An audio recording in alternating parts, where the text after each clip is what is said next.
Good morning, all, and I would like to call this meeting to order and welcome everyone here today. First thing I would like to do is to welcome all members of council that are joining us both in person and virtually this morning, to all of our staff who will provide us facts and information so we can make decisions in the best interest of the Corporation of ACW and all of our residents. Welcome to all members of the public that are joining us this morning. It's great to see such a great crowd this morning on a beautiful sunny morning. And also to the media, to Scott, thank you very much for joining us this morning. We'd like to indicate that meetings of council are live streamed on the Township's official website in accordance with the live streaming and virtual participation of meetings policy. By attending this meeting, attendees and participants are consenting to their image, voice, and comments being recorded and available for public viewing on the Township's website.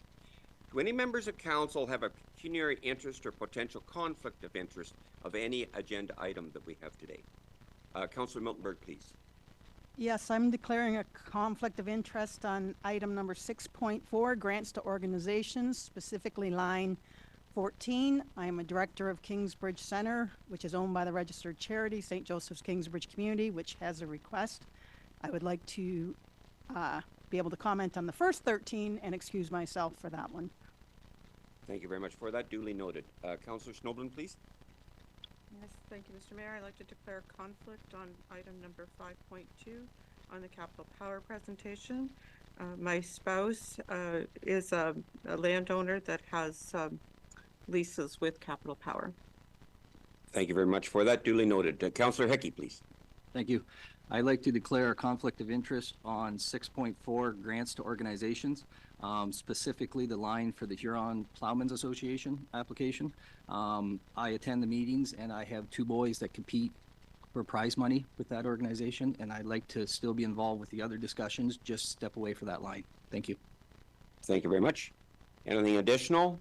Clerk, please. I have received a declaration of interest from all three who spoke today, so I will note that and that will be made public. Thank you. Thank you very much for that. Duly noted. We do have some minutes to approve, and the first would be of the second day of April, and I would entertain a mover and a seconder for these, please. That would be Deputy Mayor Vanstone, seconded by Councillor Snoblin, that Ashfield-Colborne-Wawanosh Township Council adopts the April 2nd, 2024 council meeting minutes as written. Are there any questions on these minutes? And if not, all in favor of the motion? And that is carried. Thank you. The second would be for the planning meeting of the 9th day of April. A mover and a seconder for this, and it would be Councillor Hickey and Miltenberg, that Ashfield-Colborne-Wawanosh Township Council hereby adopts the April 9th, 2024 council meeting planning minutes as written. Are there any questions on these minutes? Seeing none, all in favor of the motion? And that again is carried. And the third would be the Committee of Adjustment for the 9th of April. A mover and a seconder for these, please. Councillor Miltenberg and Forrester, that Ashfield-Colborne-Wawanosh Township Council hereby adopts the April 9th, 2024 Committee of Adjustment meeting minutes as written. Are there any questions on these minutes? Seeing none, all in favor of the motion? And that is carried. Thank you. Open forum is an opportunity for any members of the public to make any comments that they would care to regarding any agenda item that we have today from 5.1 forward. Is there anyone that would like to make any comments at open forum at this time? Please go to the podium. Kelly, I'll turn it on for you and just state your name, if you would, please. Thank you. My name is Mike Snoblin. I live on Dungannon Road. Mr. Mayor, Deputy Mayor, council, staff, and guests, fellow guests, I just want to offer my heartiest wishes to you on your consideration of the Capital Power request today. They have been an excellent tenant on my properties. They, I think, have been excellent corporate citizens, one of our larger taxpayers, and of course they are green energy, which everybody wants. Having said that, I just wish you the best in your deliberations. Thank you. Thank you very much for that. Is there anyone else that would like to make any comments, please? And if you do, just go to the podium, indicate your name and your comments, please. Good morning, Mr. Mayor, Deputy Mayor, Council, fellow participants. Anyway, I'm John Bennett, and I'm a fifth-generation farmer in Ashfield Township. And we have two more generations coming on behind us. At this time, I'd like to say, we've been used to leases from oil and gas to the K1, which has been very beneficial for us. Everybody knows that May 19th, 2003, we had mad cow and we were beef farmers, and the market went to nothing and we didn't have a place to go. And EPCOR come up with the K1 plan and helped us out tremendously through the hard times. I'd also like to say then there's Capital Power come along, and they were as good of partners as you would want. I'd also, when tornado went through Goderich, the Seaforth Ag Society decided to donate the pie competition money to the relief fund, and I made a pie, and by the time the money got to Goderich, it was $3,150. Thanks to EPCOR and Paul McMillan at that time, and some other generous people that give me money for making the pie. I'd also like to say EPCOR come up and one of our daughters' feeder club calves at the fair in Seaforth and donated the beef to the food bank at that particular time, which was very generous of them. And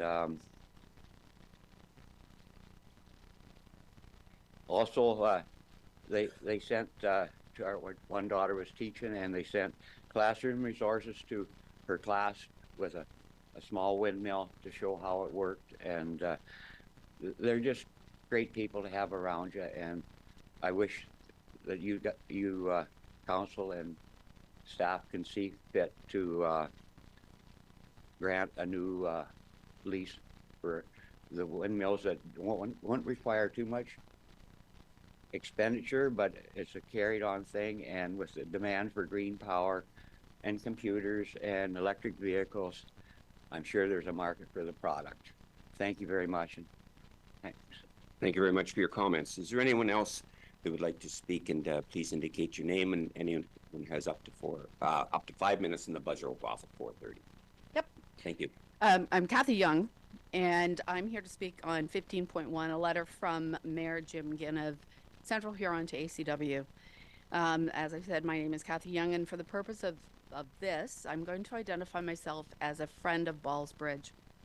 And that's not to be confused with the group Friends of Ballsbridge and Little Lakes Road, just to be clear. I'm a 3 times great-granddaughter of William and Jane Ball, who the bridge is named for. And it's a bridge and area that I'm very close to. So every time we crossed that bridge, we crossed our grandpa's bridge. And so I'm a lifelong friend and lover of that area and Ballsbridge. And I've been concerned for the last several months about the condition of the bridge from a maintenance standpoint and the accumulation of 4 or 5 inches of gravel and sand that continues to be deposited on the bridge, and now with growth of trees out of the abutments. Matters of maintenance, which I thought would be attended to by the steering committee, have not been done. The steering committee in the past, which was established in 2006, was to include members of ACW and Central Huron and community members, which in the bylaws around that are called Friends of Ballsbridge. Right now, there's a movement to move us from taking any participation as public members off that committee. That's a committee that raised almost $600,000 to be held by Central Huron for the work that needs to be done in perpetuity to that historic site. As of late, I've been advised that this steering committee will no longer have public members, and that's rather concerning to me, because without any consultation of the public, there's no accountability for what's going on, and the inclusion and this now request for purchase of planters concerns me as well. Where's that money going to come from? For those who haven't read the letter from Central Huron, it will include a visitor center, a guest book, and a wind phone. Now, for you that don't know what a wind phone was, nor did I, it's a direct line to heaven to speak to your deceased loved ones. I think it's an Instagram opportunity. But it doesn't really address what's going on. And planters and those things are like putting lipstick on a pig if we don't really look at the major structural issues that are going on for it. Gravel and sand on the bridge has recently been removed by a group of seniors, of which the mean age was 82.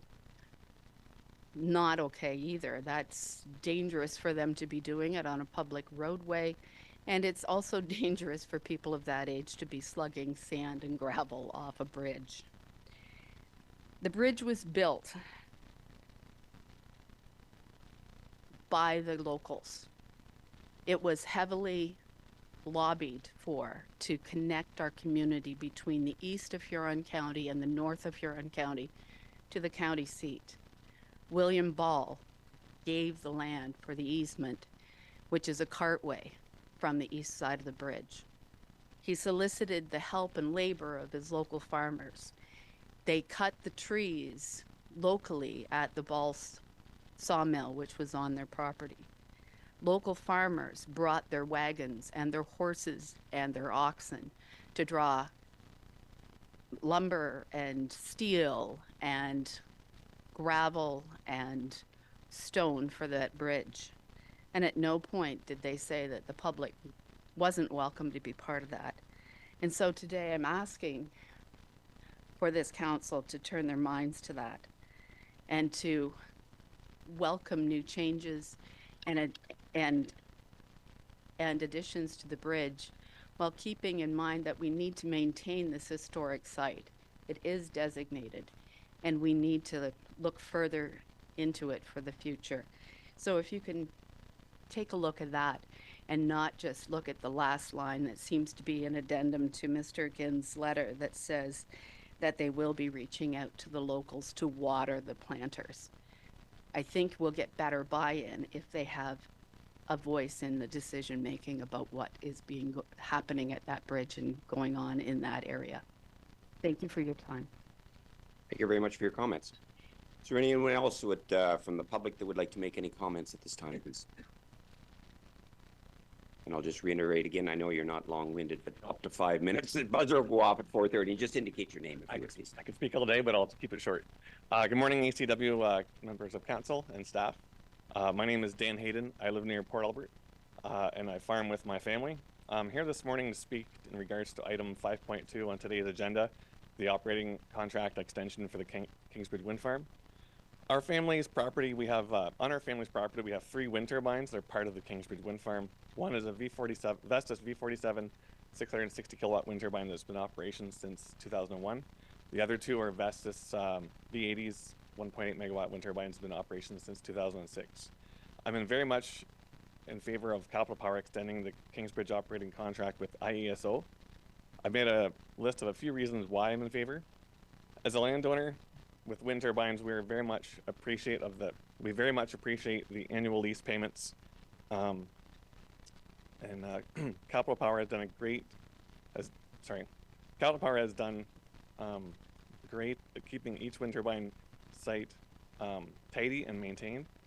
My experience working around the wind turbines, farming, planting and harvesting crops has not caused any grief. In fact, the ability to park farm equipment on access roads is a bonus. Capital Power has proven to be a trustworthy business partner in our municipality. I'm very comfortable saying all this as I've had the opportunity to be employed by Capital Power as a Kingsbridge Wind Farm operations manager for 7 years. And I quit that a few years ago to spend more time farming with, spending more time with my family and farming at home. Before the Kingsbridge operations manager job with Capital Power, I had the fortunate opportunity to be employed by Vestas from 2001 to 2005 as a service technician and later a service manager for East Canada. While I was employed at Vestas, they sent me to Denmark for formal training on the Vestas V80 model, which is the same technology that's operating here today at the Kingsbridge Wind Farm. In my opinion, there's a ton of life left in this wind farm, and Kingsbridge is, without a doubt, one of the top-notch running operations, one best in the world in my opinion. Finally, I'd like to point out one very last important detail. I'm very impressed with the number of direct and indirect wind energy jobs employing people with young families residing here in ACW. Thanks for the opportunity to speak this morning. Thank you very much for your comments. Is there anyone else that would like to make any comments at this time in the agenda? Seeing none, I thank you very much for that. It is our absolute pleasure to move to item 5.1, and that is a volunteer recognition award. And it is indeed a privilege for the Township of Ashfield-Colborne-Wawanosh to recognize and honor the achievements and contributions of community volunteers.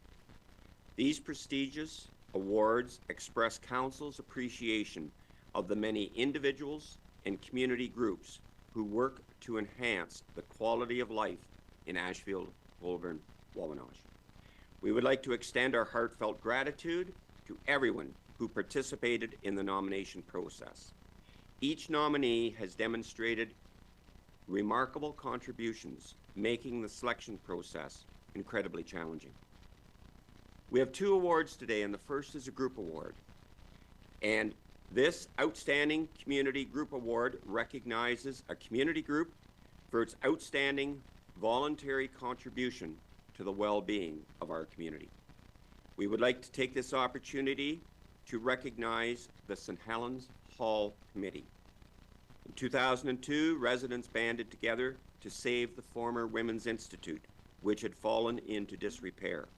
For the past 20 years, this dedicated group of Ashfield-Colborne-Wawanosh citizens have worked hard to keep the hall updated, relevant, accessible, and affordable for the community use. Of all of the fundraising events that the hard workers have done, is really remarkable and to be commended. It is with great pleasure that the Township of Ashfield-Colborne-Wawanosh presents the St. Helens Hall Committee with the Outstanding Group Award for your decades of dedication. Your passion and commitment serve as an inspiration to all, and we are proud to have you as a part of Ashfield-Colborne-Wawanosh Township. The second award is an individual award. And this Outstanding Individual Award recognizes an individual for their outstanding contribution to the well-being of our community. It is indeed a privilege to take this opportunity to recognize Lila Rental, a former resident of St. Helens who has been instrumental in the community. Lila and her husband Lee led in 4-H. Lila is president of the Women's Institute, volunteering at the Seniors Dining Program, and now serving on the St. Helens Hall Board. Even after moving to Blythe, Lila continues to volunteer her time, donate her delicious desserts, and encourages youth to get involved. It is indeed a privilege that Ashfield-Colborne-Wawanosh presents Lila Rental with the Outstanding Individual Award. May this serve as a testament to your remarkable contributions and inspire others to follow in your footsteps. I'm going to turn now to Councillor Miltenberg, who also would like to make some comments on these awards. Please, Councillor Miltenberg. Thank you. Great job, everybody.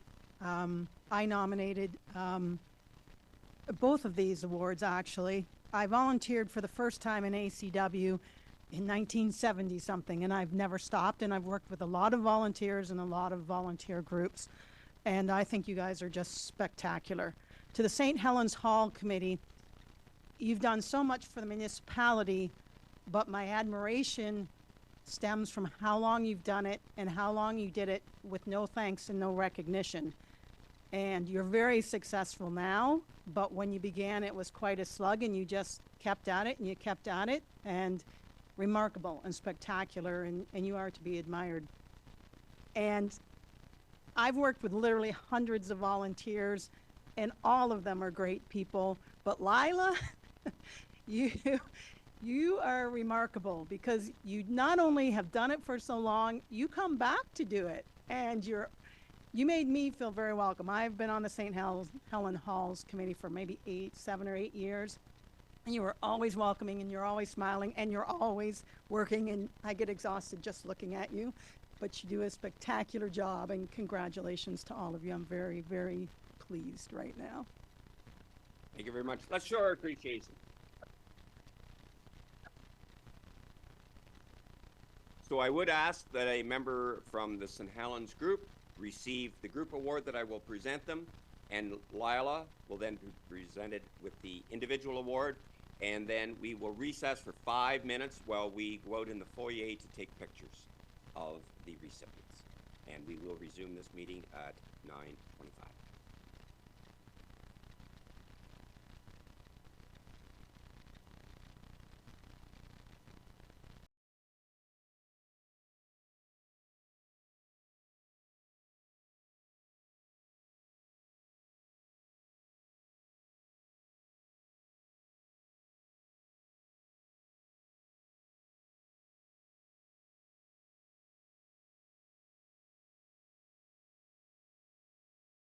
Recognizing us. We were happy to be, that she told us that she was going to nominate us. And most of this group has been doing it for 20 years. We've had some volunteers come and go over the 20 years, so I just want to say they were a big part of it. And the people that you nominate from here to represent with us have always been very helpful. Neil Rental, Paul Bollinger, Doug Miller, and Jennifer. They always work with us, listen to our ideas, come back to you people. So we appreciate that. I have to thank the volunteers in our community because we couldn't do the big events we do with just 12 of us. And they're willing to lend a hand and donate desserts and clean up after. We also have four people that couldn't make it here this morning. Ed Shetler. It's nice to have someone from the Amish community that sits on our board because they can help us get that group interested, and a lot of them attend and help us with events. So Ed wasn't able to attend. Mel Lyons is on the farm, so he said he had to farm today. Tom Blackwell is a newer member and felt he didn't want to be recognized with the rest of us because he hasn't been there with us for very long, and we wanted him to come, but he wouldn't. My granddaughter Hannah is graduating from university, and this is her move back home day. And her boyfriend Gavin Furness has joined our board, and he is writing his final exam in college today. And we're glad to have young people join our board because we're all getting older, and we're happy for their ideas and their help. And I'm also very happy that Lila was nominated as the individual because she has been helpful. Before the board was even formed, she was doing things in St. Helens and getting things going at the hall. And then when she moved, I thought we would lose her as a board member, and she comes to every meeting, helps us in every way she can, and like I said, donates delicious desserts. So we appreciate her help, and we're honored to receive both awards. Thank you.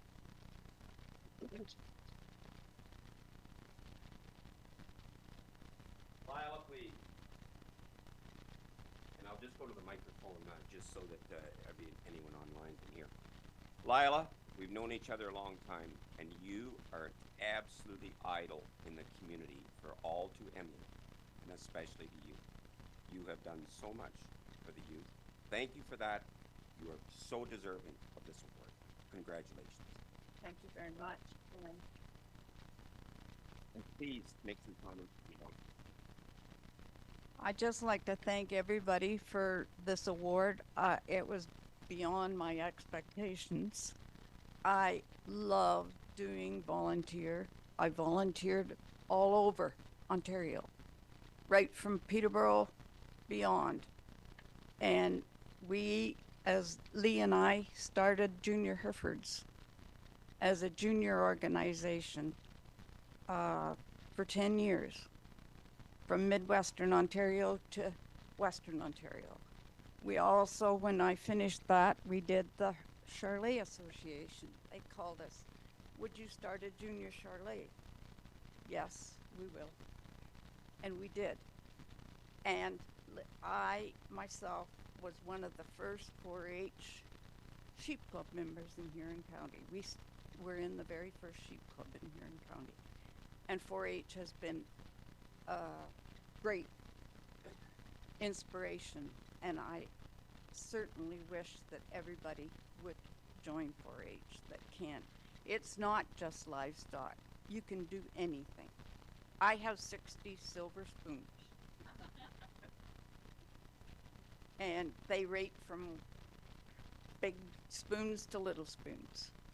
So thank you very, very much to everybody, and thank to my peers from St. Helens. Thanks a lot.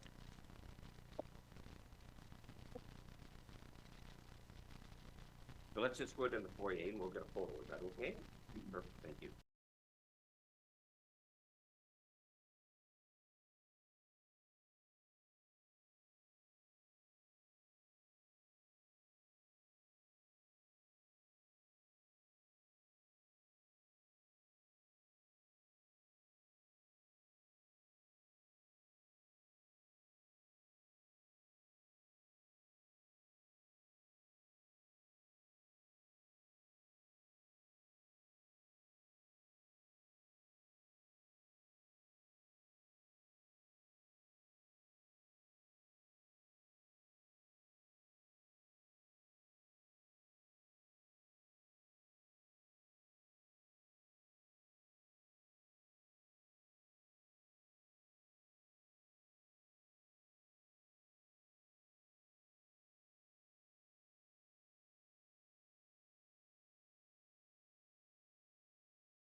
Well, thank you very much to all, and again, congratulations to our volunteers. They're simply amazing, and it is a privilege for ACW to recognize them. I would like to move on to item 5.2, and that is the Capital Power Municipal Support Request, and to welcome Chris Sutherland, the Director of Commercial Management, to address Council today. Welcome, Chris. Hey, good morning. Just give me one sec here.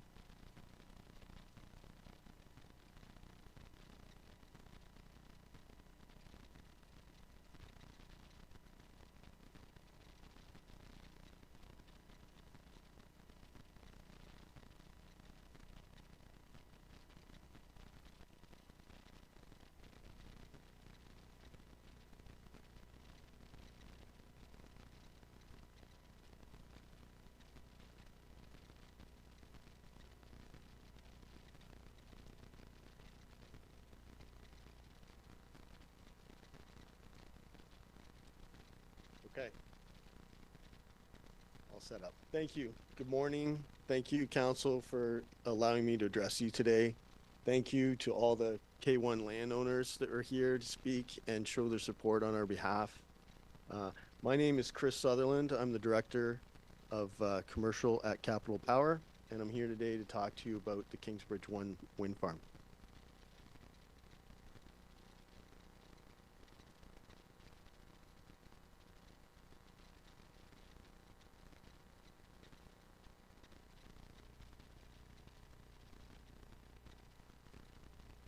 The request to council. Today, I'm going to go through a few things, including an overview of Capital Power, the electricity needs that we have in the province, and the status of the contract that we have at the farm. Ultimately, we would like this council to consider a resolution to support an extension of that contract with the ISO, and with it, a mandate to negotiate a community benefits agreement with the township.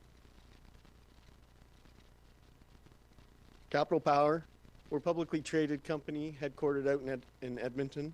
We've got about 9,300 megawatts of power generation at 32 different facilities in North America. We're committed to delivering reliable, affordable, and decarbonized power as we pursue net zero by 2045. We're very active in Ontario. This is a key market for us. Currently, we own and operate about 1,300 megawatts in the province. Most of it here in southern Ontario. You can see we've got the map over on the right. It's where our assets are located. We've got 3 natural gas facilities with about 1,200 megawatts of capacity. We've got 2 wind farms, including Kingsbridge 1, with 145 megawatts. And in addition, we've got 350 megawatts of capacity under development in the process in the province right now. We've been awarded contracts under recent procurements, and included in that is some large battery energy storage sites that we'll be co-locating with our thermal sites.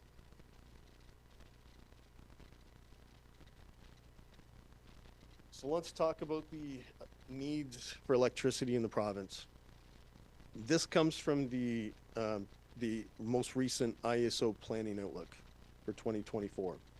The dotted line shows the growth and demand in the province out till 2050. From total annual demand right now of less than 150 terawatt hours, the province is expecting the demand to grow to 240 terawatt hours over the period of this outlook. That's a 60% increase in the amount of power that this province is going to need. The bar charts are showing what the current capacity is under contract. Shortages have already appeared in the mid-decade under previous iterations of this. The ISO was able to bridge the gap by extending contracts, and they've also had an expedited RFP to get some assets in that middle of the decade period. Capital Power took part in that as well. Even with these actions, you can see by 2029, there is a gap between the supply and demand.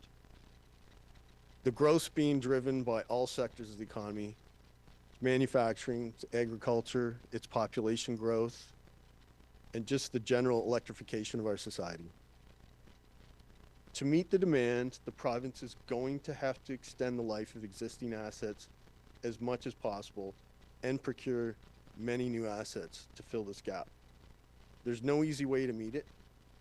It'll require multiple mechanisms to achieve, and that's going to include extending the life of existing assets.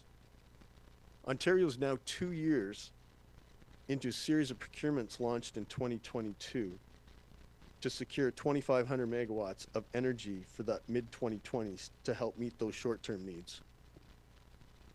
Shortly, they'll be launching a series of procurements that we're aiming to get another 5,000 megawatts of variable energy resources like wind and solar for that 2030 to 2035 period. And this is going to be required both to meet the shortfall in capacity and to meet our provincial climate targets.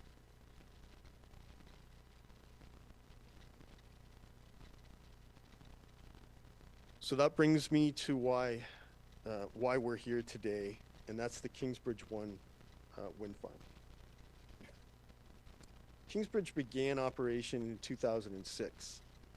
It's a 40 megawatt farm. It's got 21 Vestas turbines that coexist with the farming operations surrounding them. We're currently operating under a 20-year contract with the ISO that comes up for, that expires in 2026. We were one of the first wind farms to come online in the province under a competitive procurement, and all of those early set of wind farms will now start rolling off those contracts, and we'll all be looking to try to extend.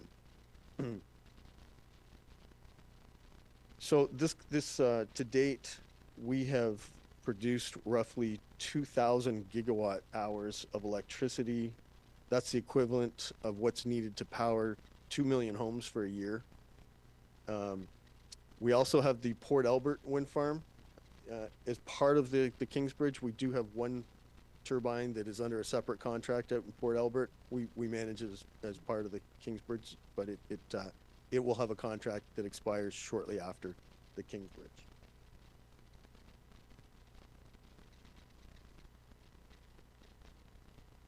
So consistent with the supply and demand gap, there's an opportunity to extend the life of Kingsbridge and Port Albert. We would like to work with the ISO to extend the current contract. We estimate that there's easily another 10 years of useful life left in this equipment. To get 10 years, it may come in a couple of different legs, a bridge contract until a competitive procurement later on in the decade. But between the two legs, we think 10 years is easily achievable for this site.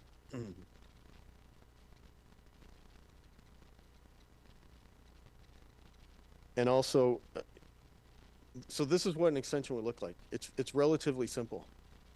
We're not going to change anything with the existing footprint. We're not going to, there's going to be no new turbines, no poles, no site disturbance. There's going to be no change to permits, no change to the environmental requirements or noise requirements.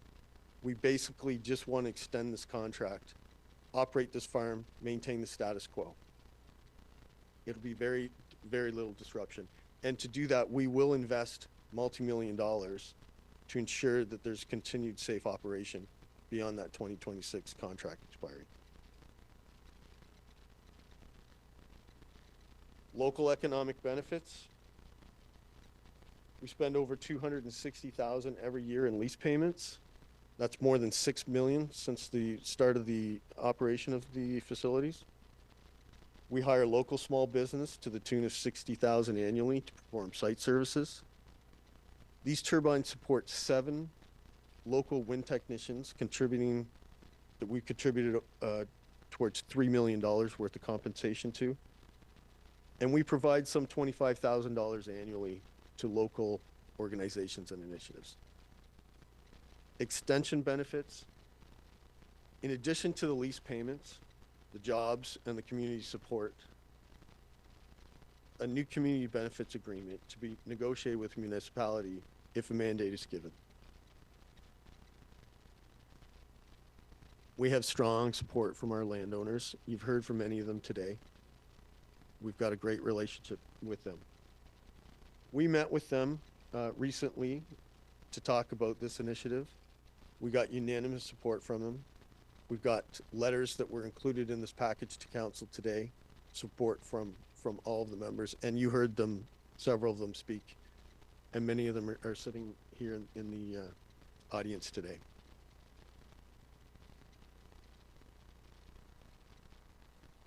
So with that, thank you again, Councillor, for allowing me to speak to you. Thank you again, landowners, for your support. The fact that the wind resource will be critical for what the provincial needs are. We've already got it. We'd like to maintain it. We'd like to continue operating. Okay, it makes sense to continue on. We look forward to your support so that we can help meet the provincial needs. Thank you. Thank you very much, Chris. Do any members of council have any questions of Chris on this presentation? A question, Councillor Miltenberg, please. So this is a provincial decision, so what you're asking us is to say to the province that we agree, is, like, we're not making the decision on whether. That's correct, but for the ISO to negotiate a contract with us, they want to ensure that we have municipal support to continue with the contract. So the process for us would be to make, staff would come up with the resolution where we're gonna do it, and somebody, the mayor or staff would negotiate the community benefits. Would that be in the resolution then? Is that how it works? The CAO, please. I guess, Krista, first to clarify, do you want a resolution or would you like a letter from council or the municipality supporting me? I'd like a resolution. Okay. And is there urgency to that resolution today, or can we come back to the next council, or is that too late for you if council's receptive? There is some urgency. The conversations are ongoing as we speak. Okay, so as we're talking and I'm stalling things, that gives Florence an opportunity to create the resolution, but to talk about Jennifer, I guess it's up to council to decide if they want to adopt this resolution, and in there, if council's interested in negotiating a community benefits agreement, I guess that would be the part of that resolution as well. So question. Thank you very much, CAO. Councillor Miltenberg, please. So the community benefits, I haven't seen that in our budget. So this is a new community benefits? I mean, I've seen the K2 one, but. Yes, this is K1. CAO, please. So I've been talking to Capital Power before today, so they're interested in entering into a new community benefits for the K1. The one you're talking about is K2. So, and I'd be happy to negotiate with Capital Power and bring it back, because I was part of the other one as well. So thank you. Okay, thank you. Okay, thank you very much for that. Deputy Mayor, please. Yeah, thank you, Mr. Mayor. I don't see any downside to this. I think we should march ahead and see what happens and renegotiate and go for it. So I'd be in favor of that. Okay, thank you for that. Now I'm going to call on our clerk when you are ready to read a resolution to this effect, and then I will ask for a mover and a seconder for this and subsequently a vote. Clerk, please. So if you could just give me a couple minutes here, I will chat amongst yourselves, and I will I will have this pulled together. No worries. Thank you. Deputy Mayor, please. Maybe I could ask this then, the timeline, what do you see before you come back to us with a proposal for an agreement? So next steps, if we get municipal support, the ISO will be directed to negotiate a contract extension with us. Those conversations have already started. It will take probably months before we're able to finalize what that term would look like. We'll start negotiating with the municipality immediately. It'll be tied to the size and economics of the plant, but it should be meaningful. I would the fall, that would be an estimate. Okay, thank you. Yeah.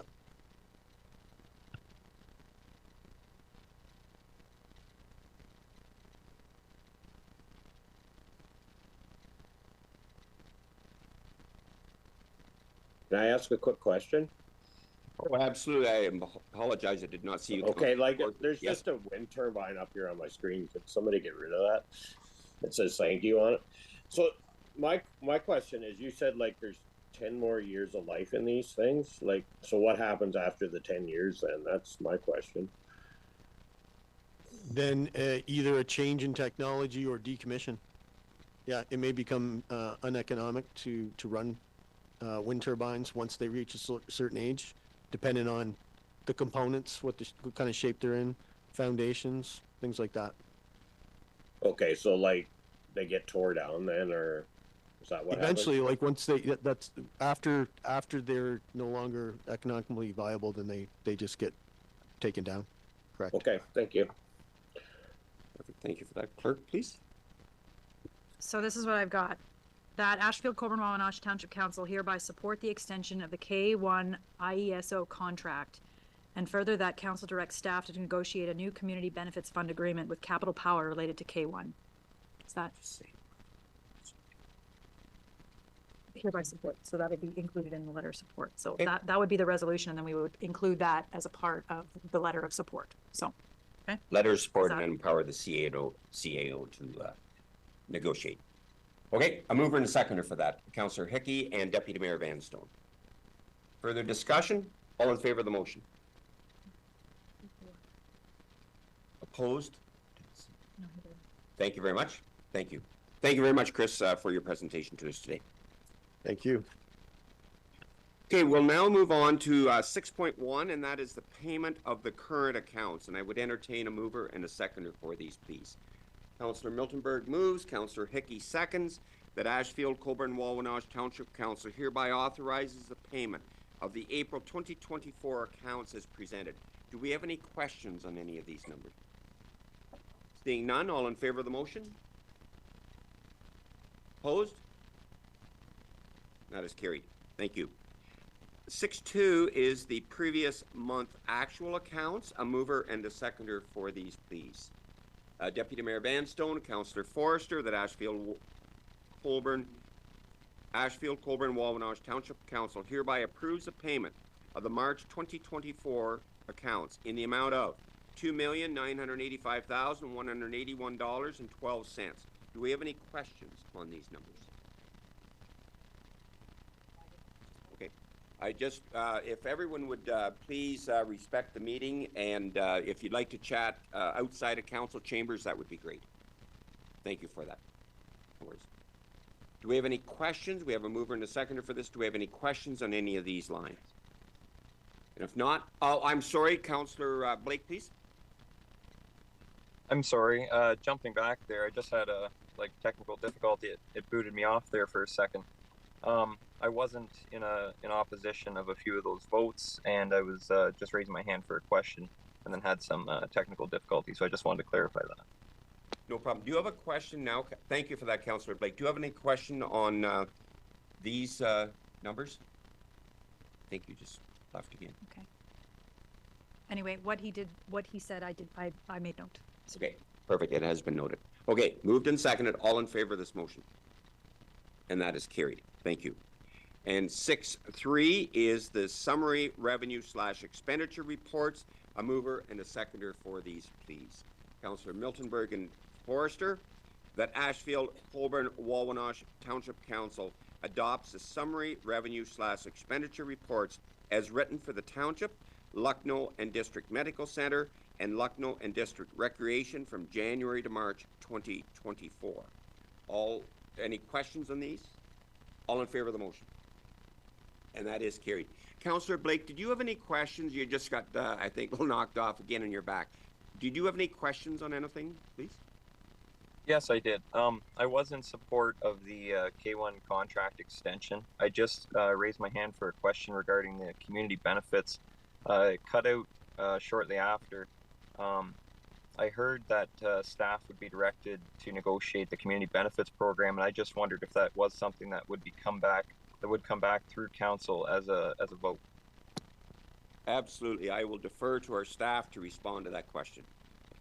No, the draft would come back for council's consideration. Absolutely. Any additional questions at this time, Councillor Blake?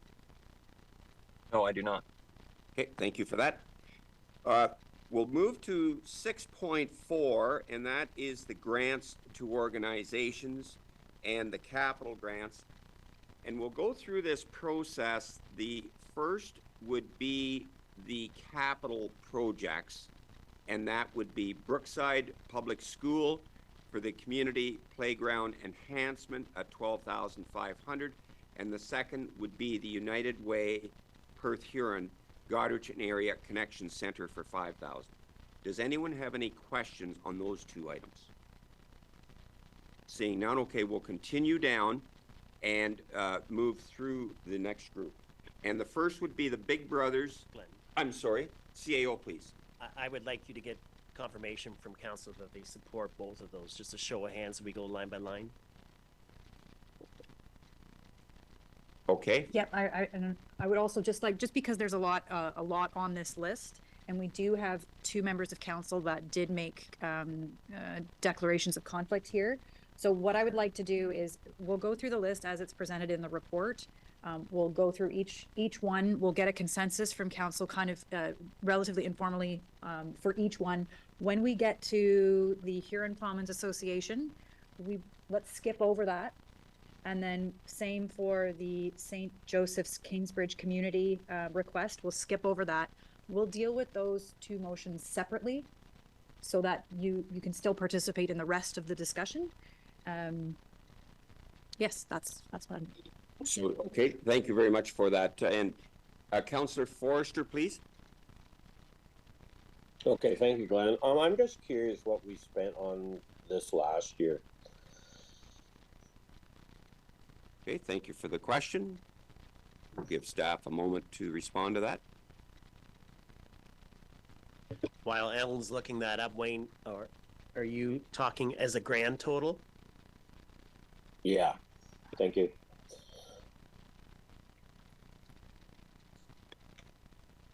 So last year we spent $40,000 on grants to organizations. Okay, thank you. And today, the total is 26 and change by my memory. Is that correct? CO, please. Plus the above capital organizations. Right. Okay, you're good with that. Councillor Forrester, please. So, like, we don't have anything owing to hospitals. I think Wingham's done with Goderich, isn't it, right? Or is that a different area? Thanks for the question. Treasurer, please. In 2023, that was our last year to the Goderich Hospital of our 5-year pledge, so that's complete. Okay, thank you. Absolutely, thank you for that. Councillor Miltenberg, please. So, by my very quick dirty math, if we approve everything, we're 42, 43, something like that, and we set aside 50 in the budget. Is that correct? Thank you for the question. Staff, please. That's correct. I will add the caveat that there are two items on here with the asterisks. One is the Huron Pioneer Threshers Association and the United Way for Huron in the community grant stream. Those two have received pre-budget approval already, so that won't be included in the amount that is approved today. However, it's still part of that overall budget dollar amount. Okay. Okay, perfect. So we'll go back for show of hands in support of the first one would be the Brookside Public School Community Playground Enhancement. Opposed? No, we're good. Thank you. Second is United Way Perth Huron, the Goderich and Area Connection Center at 5,000. Again, a show of hands if we're in support. And that is supported. Thank you very much. We'll move on to the Big Brothers and Big Sisters of South Bruce and North Huron, and that is a school-based mentoring program for 5,000. Any questions or comments? And I'll go first to Councillor Miltenberg, please. Yeah, that's for that. It talks about one. I don't see the word Brookside in here, but this is Brookside School, and there is one mentor, and it's actually me, so I know all about this program. I know there's a big waiting list. I think it's very worthy, but I would like to. I'd like to approve it, but I'd also like to say that it's for placement in Brookside, because it doesn't specify that, and they do a lot of schools, and I'm sure the intent is Brookside, because I know the waiting list at Brookside, but it's not written Brookside, so I'd like to make it clear that it's for the student mentor program at Brookside, our only school. Thank you. Okay, thank you for that. CAO, please. It does say Brookside School on the front page. Under school-based mentoring program, Brookside Public School. Well, then never mind. Okay, with that, are we in support of this for 5,000? And that is supported. The Dungannon Pro Rodeo event sponsorship of $1,000. Are we in support of this? And that is supported. Next is the Dungannon Senior Center generator for the warming center. Very important, $2,500. Are we in support of this as a council? Thank you. And the Goderich Legion is the host organization for the Lancaster Homecoming to the Goderich Airport in our municipality on the 14th and 15th of June this year for $2,500. Are we in support of this? Again, supported. Huron County Pride, the 8th day of June, 2024, again, $2,000. We in support. Opposed? And that is carried. Thank you. We will skip over the Huron Pioneer Threshers, as that has already been done, and the Huron Plowmen's Association, and we will come back to that. Next would be the Kingsbridge on 21, the Summer Youth Activities of July and August 2024 for $3,500. Are we in support of this? And that is supported. Next is the Lucknow and District Cadets, the Beauty and Brunch, a kids gala, the 9th of November 2024 for $5,000. Are we in support of this? Oh, our comment, please, Councillor Hickey. About the Kinet's Beauty and a Brunch, I reached out to them and Crystal Stanley, I believe, and she passed me down to a few other people, and I never heard back. Does anybody have a breakdown? $5,000 is a lot of money for a one-day event. As far as all, and I assume they'll be going to Huron-Kinloss and other community organizations also for donations. That just seems like a lot of money for a one-day gala request, and I haven't seen a breakdown for that. I tried, but I didn't hear back. Okay, thank you for the question. Councillor Miltenberg, please. Yeah, I'd like to get more information because I didn't see a total cost. So, you know, are we paying $5,000 of a $5,000 event, or are we paying $5,000 of a $120,000 event, and where's the money going? I agree it sounds like a worthy event, but there's not enough details at this point. I would like to delay that until we get some better information. I agree with Evan. Okay, so CAO, please. If council wants, we can defer that and the treasurer can follow up with them and get those answers and bring it back to a future meeting. Would that be the preference of council? Okay, we will do that. We'll bring that back to a future meeting with more information. Lucknow Agricultural Society event sponsorship of the fair, $500. Are we in support of this? And that is supported by council. Next would be the North Huron, oh, I'm sorry, CAO, please. We did receive the Lucknow Fair one late, and I'm just trying to pull it up. There is a different, they changed their events. So before they changed their sponsorship options. So I just, in case council weren't aware, like before it was $500. So right now we'd be in the silver package. I just want to make sure that council's aware of what package we're in. Like there's platinum, gold, silver, bronze, and Friends of the Fair. So they did change those. So I just wanted to bring your attention that we are now, if you're giving $500, we're a silver sponsor. I just want to clarify that just for those that are present. Absolutely. Thank you for that. Councillor Miltenberg, I'm Councillor Snowden, please. Is that what they requested, was $500? What? Go ahead, Ellen. They didn't request a specific amount. I just put in the same amount as last year as a placeholder, but open to suggestions.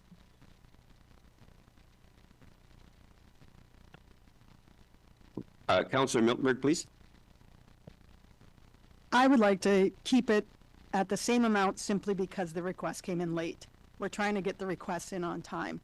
I have no objection to more, but you have to ask at the right time, I think. This is what we're trying to do with this. It's my comment. Comment well taken. CAO, please. Nope, that's fair enough. I just want to bring attention about those packages. Good, thank you. No, and I'm looking at the different levels also. Your point is very well taken, Councillor Miltenberg. I guess what I'm struggling with a little bit is that this is the only fair in ACW, and they are really struggling with volunteer support. I'll go to Councillor Forster for comment, please. Okay, I'd have no problem with going to gold on this one or match whatever here in Kinloss does. I don't know what everybody else's thoughts are on this. Thanks. I guess Councillor Miltenberg, please. I would consider going to $1,000 if a letter is accompanying saying if it's not met, doesn't come in at the right time next year, it won't be considered. Because we've been saying that for, I'm going to say, at least 5 years, and almost everybody's doing it correctly. And if we're trying to budget, then everybody has to do it correctly. So your sentiment is you're okay with $1,000 with the caveat that the letter needs to come in on time next year? We've done that to other organizations in the past. We've sent the letter saying you have to do this in a timely fashion, please. Yep, that's fair enough. Councillor Snowden, please. I don't disagree with Councillor Miltenberg. We're trying to, encourage these organizations to, help their staff in preparing these grants and helping council with this. However, as the mayor says, they're struggling for volunteers.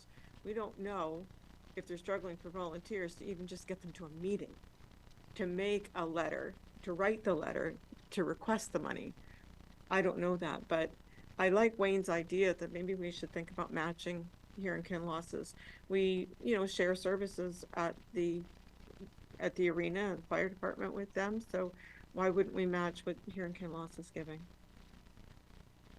Okay, thank you for that sentiment. Councillor Miltenberg, please.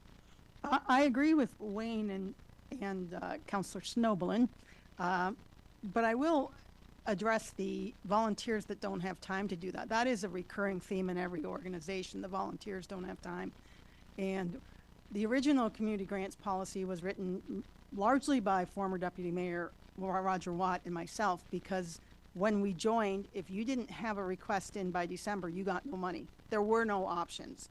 So then this has been an 8-year process to get an actual capital process that everybody is treated the same regardless of what the event is, but it has to be timely so it works in our budget. And I'm fine going with gold, but I think the letter needs to go. We've done it in the past to other organizations.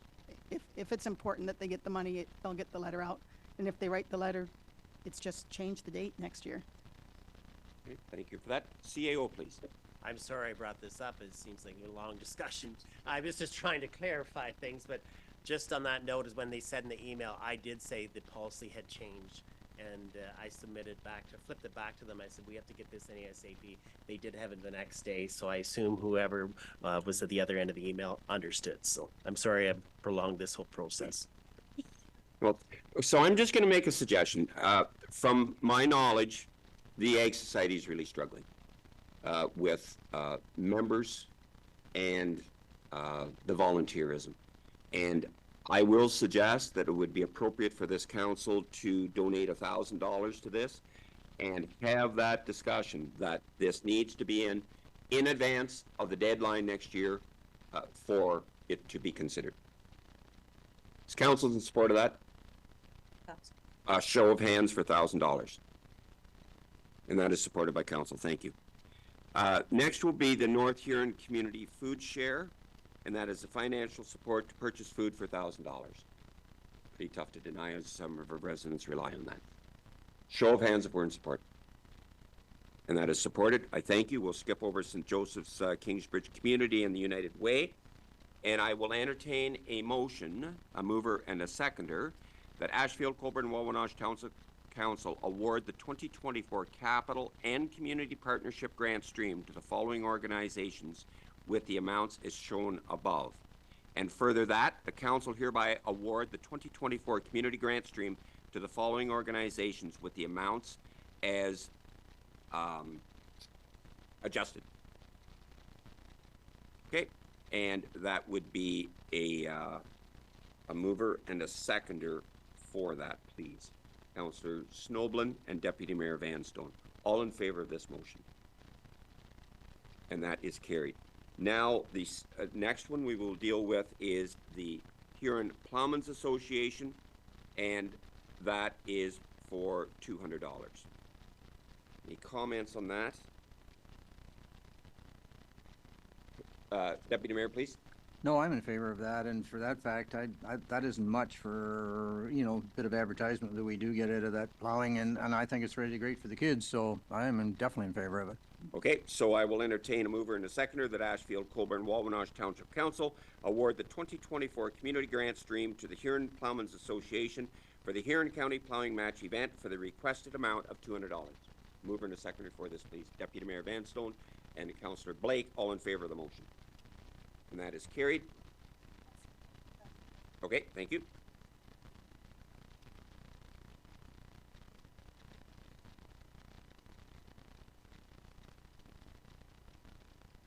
And finally, we will discuss the St. Joseph's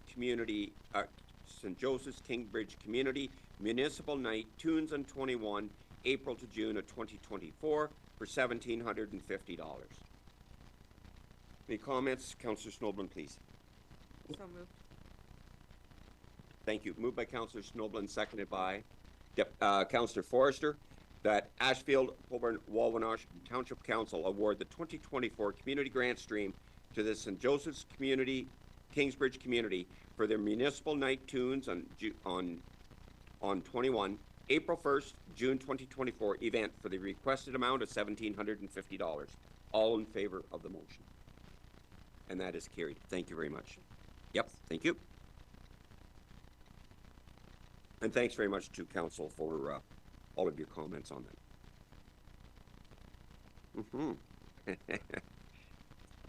We'll then move on to item 7.1, delegated consents. And that is for information purposes. We have all read it. Councillor Miltenberg, please. So would these be the ones that no longer come to us because of the Better Homes Faster, or whatever it is, that normally they would have come here and now they don't have to? Is that what this is? Thank you very much. I'll defer to our staff, please. That's correct. Sorry. Go ahead. Sorry. That's correct. This has been a delegated authority that council did back in, I think it was December. So we are permitted to do this under the Planning Act, to delegate the authority to someone else to do this. Thank you very much for that. I should have designated which staff. Councillor Miltenberg, please. So how often, like, we just get updates every few months? Is that how it's going to work going forward? Thank you for the question. Clerk, please. So the intention is to do this monthly, as was, so in the bylaw, the delegation bylaw, it does say monthly. Where we don't have any delegations within a certain month, we won't bring it forward. We'll just update council that this has been received since the last time. So, okay. Okay, all good with that? Thank you very much. That is for information to council. 7.2 is the Municipal Development and Servicing Guidelines Update. Do we have any questions on this? And if not, I will ask for a show of hands to consider this in section 18 as a bylaw, please. And that is supported by council. I thank you. The 7.3 is the zoning update mapping, the proposed date to consider. And I will defer to Councillor Van Stone for a comment, please. Yes, thank you, Mr. Mayor. In looking at this, I don't see any great need to be in a hurry to get this done. And with the proposed next meeting of May, there's going to be a lot of farmers and people planting. And I'd like to see this move to June, because there's a lot less people in June that take off hay than there are people who plant. And I've talked to a lot of people, and I know they can't speak at this thing, but they would like to be here to hear what's going on. So I would like to see it move to June if we could, and if we can't, then that's fine. But I would, and well.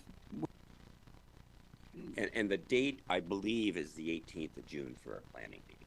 I believe it's the 4th. Yes, just hold on. You've made me doubt myself. The original planning meeting for May is the 14th, and for June it is June 11th. June 11th. I stand to be correct. Okay, discussion on this, please. Well, Councillor Miltenberg, please. As long as it comes at a regularly scheduled zoning, like I don't want to have it on a meeting that's not on the second Tuesday. I guess I would ask staff, is there an urgency to this or not? Okay, staff, please. I just want to clarify, Florence, the June meeting is on the 18th, because the week, if you look at the schedule that council set, that is the week that there's another event on.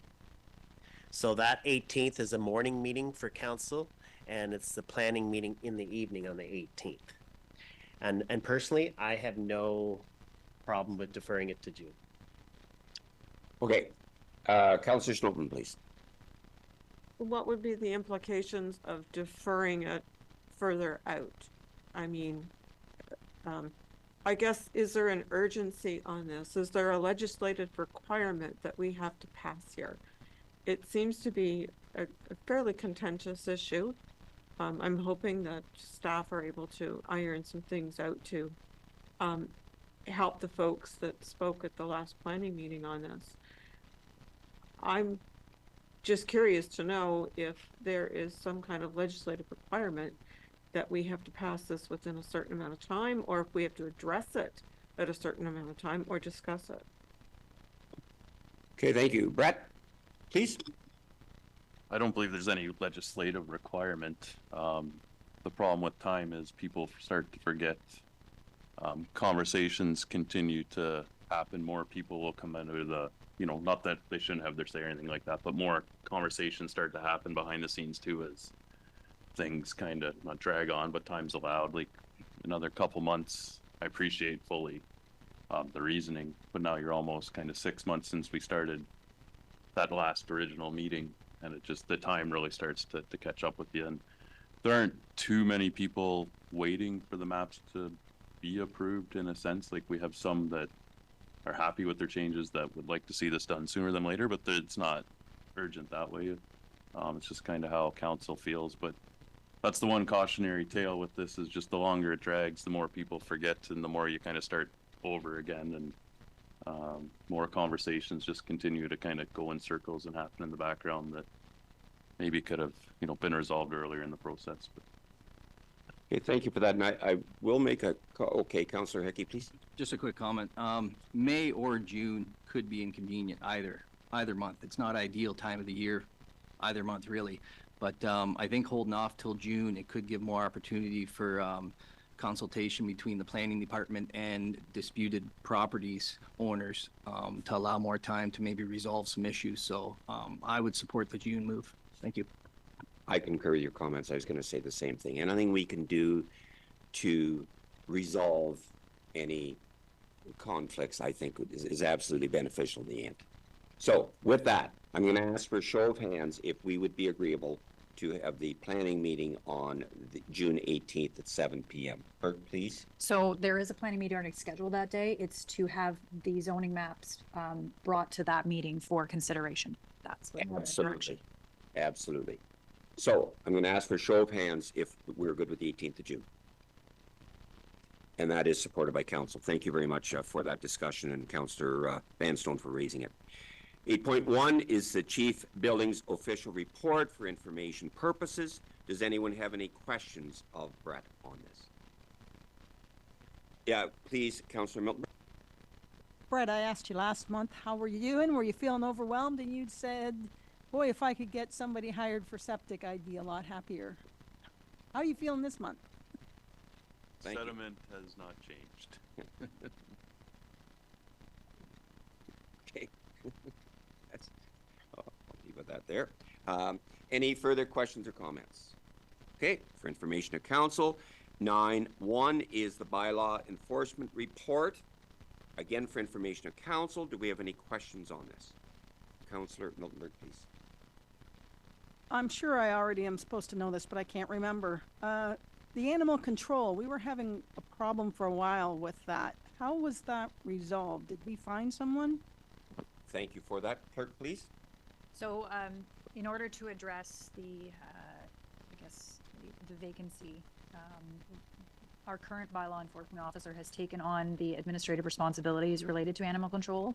So anytime there's a complaint, he will go and visit. Anytime there's some issues that can be dealt with through an order, he will deal with. The only thing that we were not able to satisfy was the physical handling of any animal. So it has been something that we have managed thus far, and it has worked out very well. So, yeah. Thank you very much for that. Any other questions on that? Thank you. Seeing none, we do have nothing under water or drainage today. The Public Works Department, a request from the Dungannon Super Pole, and it would be that council continue to support the Dungannon Super Pole and provide 2 graders and 4 tandem trucks with operators for the event. Great event. It's really well attended, and that is our contribution. Deputy Mayor, please. Yes, and I support that, but I just, I still feel bad that it had to move out of our township. But anyways, I know an awful pile of our people participate, and so, yeah, I'm good with it. Okay, show of hands if we're in support of this.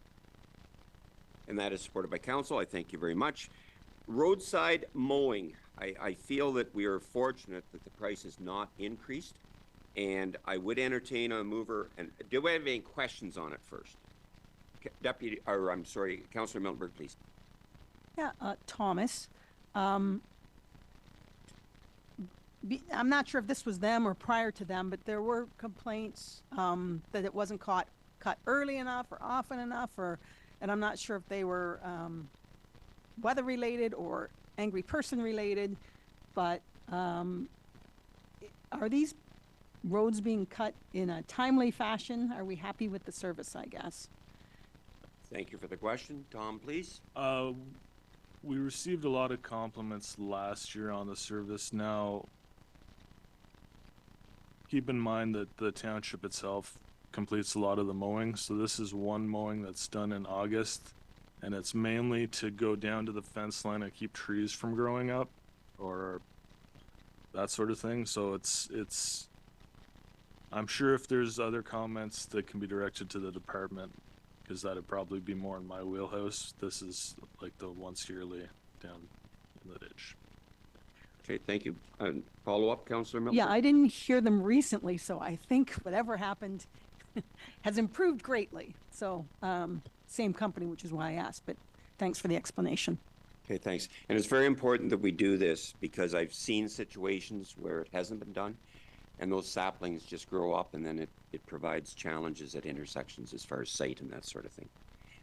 Okay, I would entertain a mover and a seconder, and I will read the motion if you would please for this. Councillor Forster and Blake, that Ashfield-Colborne-Wawanosh Township Council accept the offer from Brandurial Excavating Inc. to extend the 2022 tender for the roadside grass cutting services for a period of 1 year for a total cost of $65,625 plus HST. All in favor of the motion?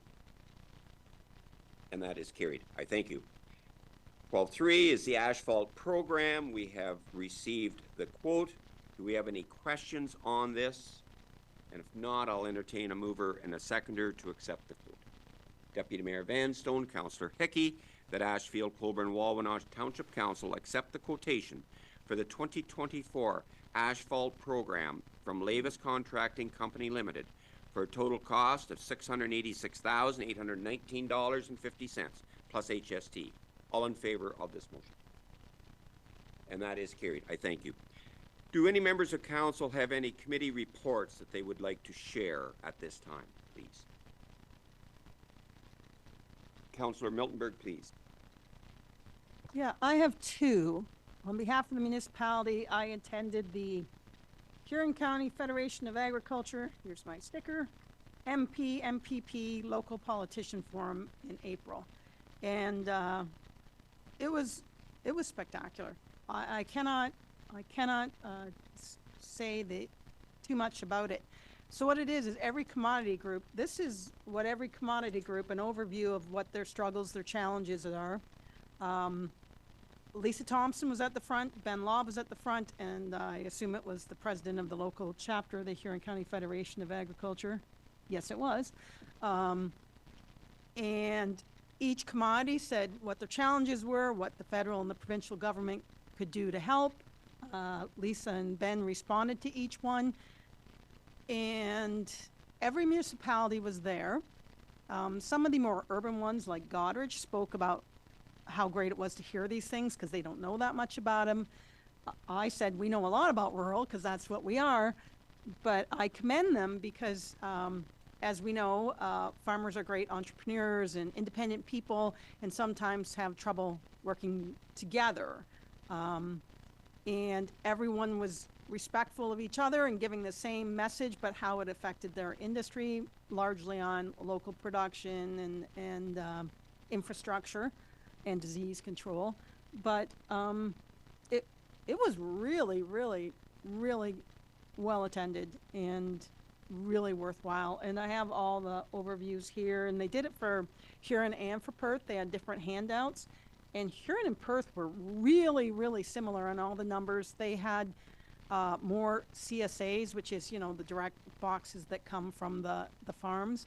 But I would have thought they would have had a lot more based on they have Stratford and everything. But no, it was really well attended, and I went on behalf of the ECDEV committee, but I was quite happy as a farmer to see what I saw and to see the message received, and particularly what Lisa Thompson, who is of course also the Minister of Agriculture, had to say about how to help Huron County, which is recognized as, you know, the best in Ontario or the world or something. You know, we're good. The other committee it's not a committee, I attended navigating conflict something 2.0 with AMO. It was 2.5 hour sessions last week. I went to the first one, which I thought was spectacular, and this one really talked about the polarization of our society, what triggers people, and there's a couple key concepts, and basically is you can't reason with an angry person, and that includes if you're angry too. So you have to try to get to a neutral ground and how to de-escalate in that. But the reason I really wanted to take it was unconscious bias, and I mentioned that. So unconscious bias, research says that every human being has it, and we don't even know it. So if you Google it, there's like 1 million of them, but the top 5 are confirmation bias, which means you seek out the kind of information in the news which agrees with what you think. So then you're confirmed in what you're thinking, and you're not necessarily seeing that you're not seeing both sides. The second one is halo effect. So if you see one good thing in something, then you immediately assume all of that something is good. You don't necessarily go any further down that road. Affinity bias, which means we prefer people who are like us and think like us. Attribution bias, which if, say a colleague makes a mistake, well, you think he's stupid, but if you made the same mistake, you'd know it was, it was just a mistake, and you don't really, think that way. And the last one is conformity bias, which is, and I don't have any issues with conformity bias, I know that, because that's where you suppress your own idea to avoid rocking the boat. But I wanted to go because I wanted to know what unconscious biases I might have as a counselor, which would affect me being a good counselor. And what I learned was that every person is different, and you have to figure it out. But there's this cool site, and this is why I'm talking about it, because I think everyone could learn something about themselves. So Harvard University has something there called Project Implicit, which is about health, both mental and physical. So if you go to their website, you can find out if you're biased towards anxiety or self-harm or aggression or any of those things.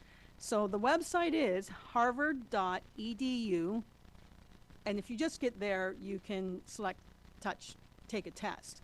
But it's actually harvard.edu/implicit/take a test. And there's one on implicit bias, and it's so fun.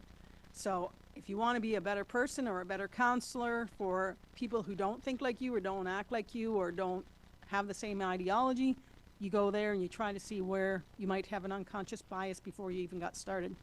So I thought it was spectacular, and I really encourage people to try that website. Everyone listening at home, harvard.edu.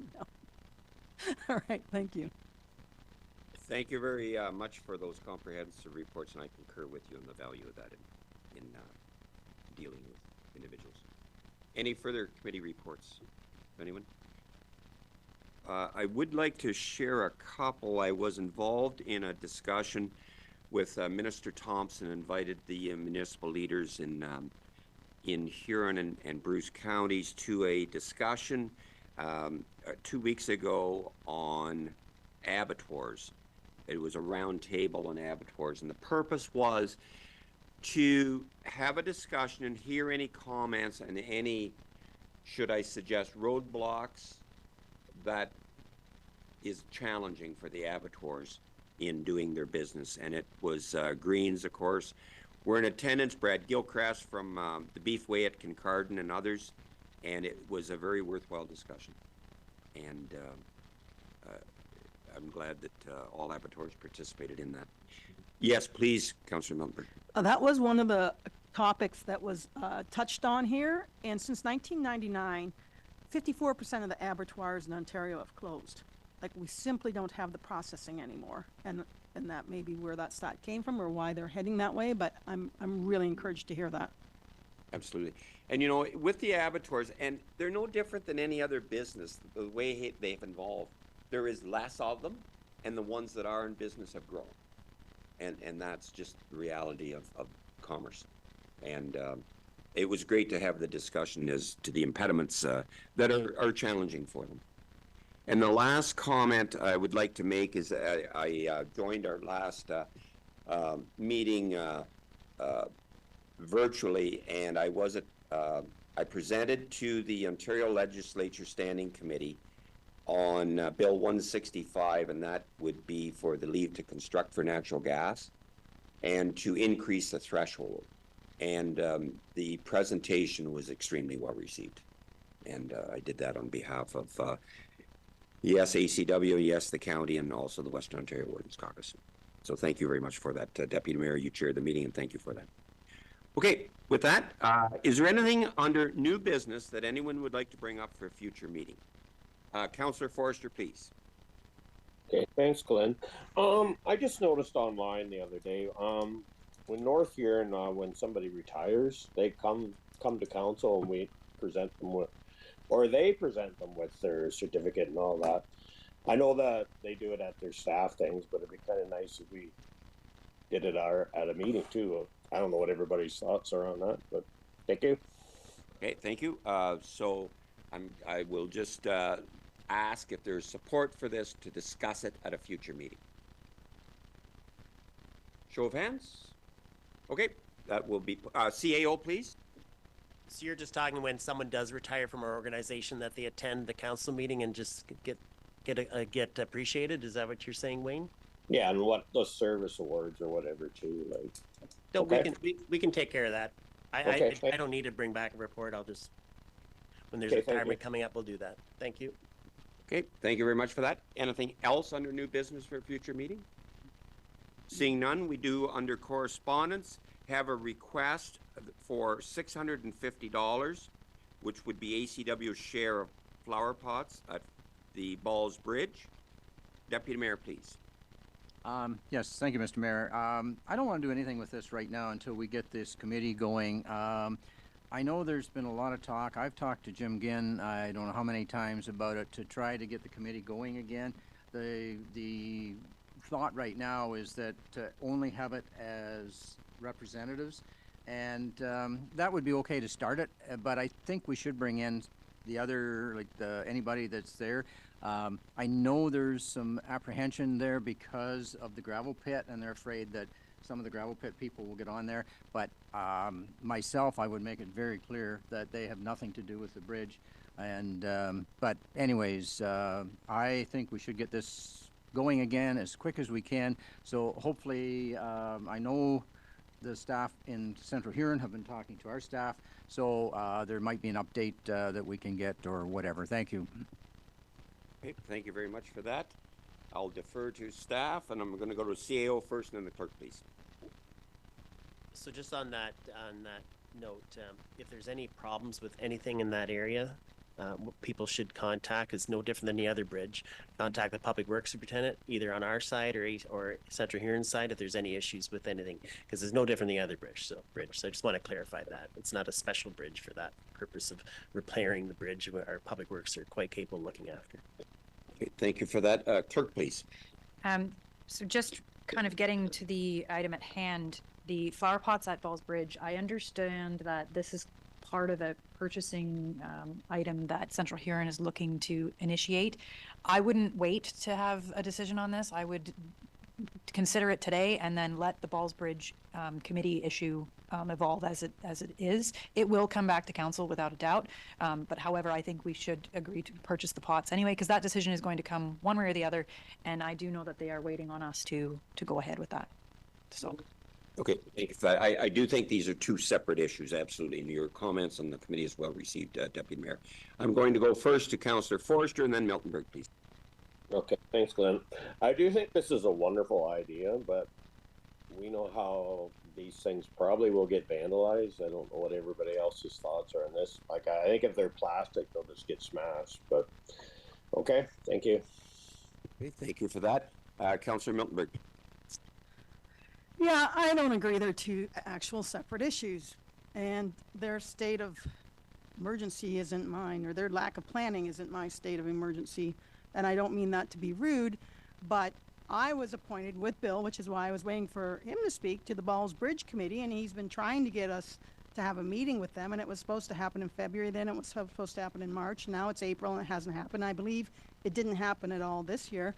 And so it looks like, I mean, it's a great idea, but the decision should be made by the Balls Bridge Committee, and there should be a meeting about what do we want it to look like? And I mean, I'm concerned too that there's a movement to remove the public because it's an existing committee, and I don't know why you would change it without the committee agreeing to that. I'm very interested in making sure the process is correct, and I don't think this process is correct. I think it's a great idea, but it shouldn't come from Central Huron, be presented to us to have Balls Bridge to maintain or water or anything. I think they've got the cart ahead of the horse, and this lack of Balls Bridge committee meeting is not from lack of trying on ACW's part. Okay, thank you for that. Councillor Snoblin, please. I was on the Balls Bridge Committee when I was first elected, and I was understood that it was to meet once a year, and in the 4 years, it never met once. And I asked several times, and it never met. But having said that, I don't think that beautifying the bridge is contingent on, putting a line in the sand saying, I will not support flower pots because, we haven't got this committee sorted out.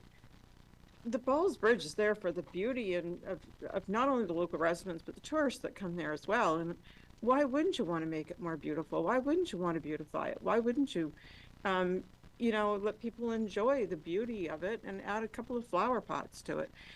I think they're two separate issues. I think they should be dealt with separately. And don't get caught up on a couple of flower pots over trying to make the committee a better committee. Well spoken. Thank you. Clerk, please. So this discussion is kind of veering into the status of the committee, and there is a history here and a background to which we are not prepared to discuss today because we don't have any facts in front of us. So my suggestion would be, because ultimately the history being what it is, the committee wouldn't have the latitude or the budget to spend that money anyway for this particular item. So this would be a decision of council. So this does follow that it's something that would be dealt with separately. In terms of the status of the committee, I mean, I would be prepared to write a report as to, who, what, where, when, how, and why on that committee, so that we're all brought up to date and we can have an educated discussion on where to move forward with that. Unless there's any other comments from Mark on that. CAO, please, and then Councillor. No, I agree. They're two separate issues, and I think if council wants a report to come back from staff, because we entered an agreement in 2007, I recall that, so we could bring back a report to council just clarifying, and it's up to Central Huron to administer. But rather than me get into the weeds now, I think staff could bring back a report to clarify how the committee works. But for the flower pots, I think this is just a decision of council, because exactly what Anita said. So thank you. Thank you for that. Councillor Miltenberg, please. Thanks, staff, and I'll agree with all of that except for the last sentence, which causes me concern. We intend to approach the residents around the bridge to see, which means you're approaching the Balls Bridge people to see if they'll do it, but not involving them in the decision. So if we take out that last line and figure out how they're going to be watered without assuming that the residents are going to do it without asking them first, because it's kind of like we're getting it to them and saying, hey, how about you water them? I don't like that. So let's buy them, and we'll discuss which roads committee has to water them. And then if you get buy-in, do it that way. Yeah, no problem. So I'd like to deal with this in two segments. First would be this motion on the purchase of 2 flower pots, and then we'll have a direction and a request to staff for a future meeting as far as to discuss the committee. So I would entertain a mover and a seconder for the purchase, our share of those flower pots. Councillor Snoblin moves, seconded by Councillor Miltenberg. And that is that Ashfield-Colborne-Wawanosh Township Council agree to split the cost of purchasing self-watering flower pots with the municipality of Central Huron to be placed at either side of Balls Bridge, with ACW share being no more than $650 plus HST. All in favor of this motion? Opposed? And that is carried. Secondary, is there an interest for a staff report on the Balls Bridge committee to come back to a future meeting? A show of hands if there is. And that is supported. Is staff good with that? Okay, thank you very much. So now we have correspondence for information. That is the Auburn Hall and the Huron County Economic Development Thrive Summit, the 14th and 15th of May. Councillor Hickey, please. Question about the Auburn Hall report. Is there any follow-up on the kitchen issues that are going on there from staff or maybe from Bill? Has anything happened since this report to go forward with that? Okay, thank you for the question. Deputy Mayor, please. Well, I can answer some of that. There was a new oven purchased and put in, and that's helped a lot. But no, there's still the Central Huron supposedly is going to look into a way to accommodate the grill that sits in the hall and it's open. And the fire marshal doesn't like that. They would like to see it outside or someplace like that. But as of right now, it's ongoing, and Central Huron, their maintenance department is looking into it. Okay, thank you for that. All right, we'll move on to 17.1, and that is the cybersecurity and AI, artificial intelligence in municipal government webinar, and that is this Thursday at 9 a.m. This is of paramount importance for all members of council, because cybersecurity, there are a lot of horror stories around this if it is breached. So I would really, really encourage all members of council to attend this webinar. The link will be sent out or already has been. Clerk, please. It's my understanding it'll be sent out probably today, so Yeah. I will share that. Okay, thank you for that. It's virtual, probably last 2 hours. Okay, the AMO conference on the 18th to the 21st of August in Ottawa. Councillor Miltenberg is registered to attend. And with that, I would like to move on to bylaws. Are we okay to go around the room with that? And the first would be 18.1, which is moved by Deputy Mayor Vanstone, seconded by Councillor Snoblin, that leave be given to introduce bylaw number 28-2024, being a bylaw to establish municipal development and servicing guidelines for the township of Ashfield-Colborne-Wawanosh, and that it now be read severally a first, second, and third time, and finally passed the 16th day of April 2024. All in favor of this motion? And that is carried. Thank you.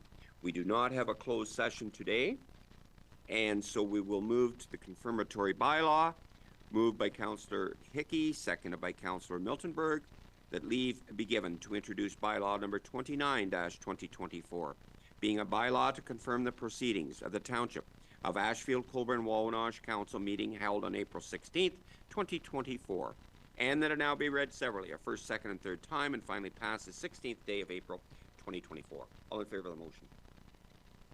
And that is carried. I thank you. And the adjournment would be made, moved by Councillor Forrester, seconded by Councillor Blake, that Ashfield-Colborne-Wawanosh Township Council does now adjourn to meet again on the 7th day of May 2024 at 9 a.m. or at the call of the mayor. All in favor of this motion? And that again is carried. Thanks very much to all members of council for your thoughtful comments and deliberations today, and to our staff. Thank you. Meeting is adjourned.